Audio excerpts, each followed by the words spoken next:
a quick update here on the tropics. We are looking at two areas of interest, both with medium shots at developing into a tropical cyclone over the next 48 hours and 7 days.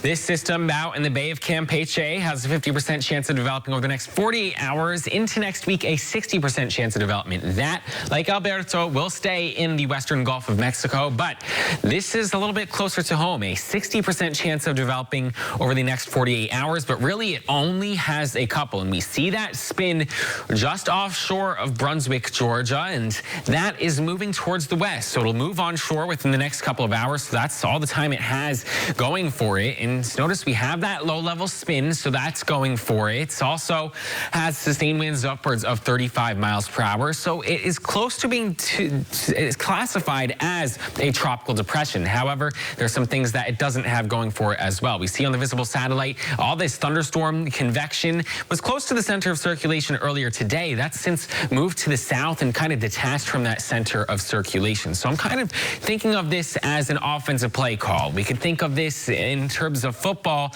as maybe a running back, but there's defenders in the way, and one of those defenders is that drier air. But we see this wind shear in the area. We have low wind shear where the system has developed, and with these small tropical cyclones, what that ends up doing, they can find these little pockets in order to develop. So in terms of football, maybe an opening that running back can get through. That's what this shear is indicating, because there's not much of it, and it found a pocket where it could organize, and that will continue as it moves inland. But in terms of a defender, this dry air is providing that defense, keeping this from turning into a tropical system, and that has brought a lot of nice weather to our area today. Quite a bit of sunshine, and that'll help keep storm activity to a minimum as we head into tomorrow.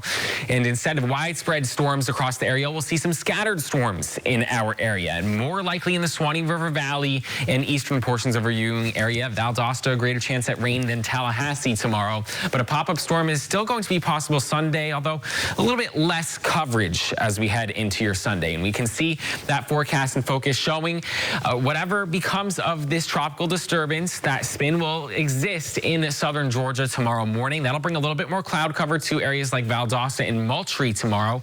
A little bit more sunshine to start the day in areas like Tallahassee. But notice as we get towards the middle part of the afternoon, we have some pop-up storms in eastern portions of the area. And then that sea breeze, not attached to this tropical disturbance, will cause some pop-up storms along I-10. And that will continue into the evening hours of tomorrow. So can't rule out that pop-up storm, but nothing widespread in nature. And we have that dry air to thank for that. And looking over the next 7 days, we have those pop-up storms possible as typical of June over the next 7 days. This weekend, about 50-50 odds whether or not you'll see a drop of rain or not at some point during the day. That goes up to a 70% chance of rain by Wednesday next week as we have a little bit more moisture working its way into the region.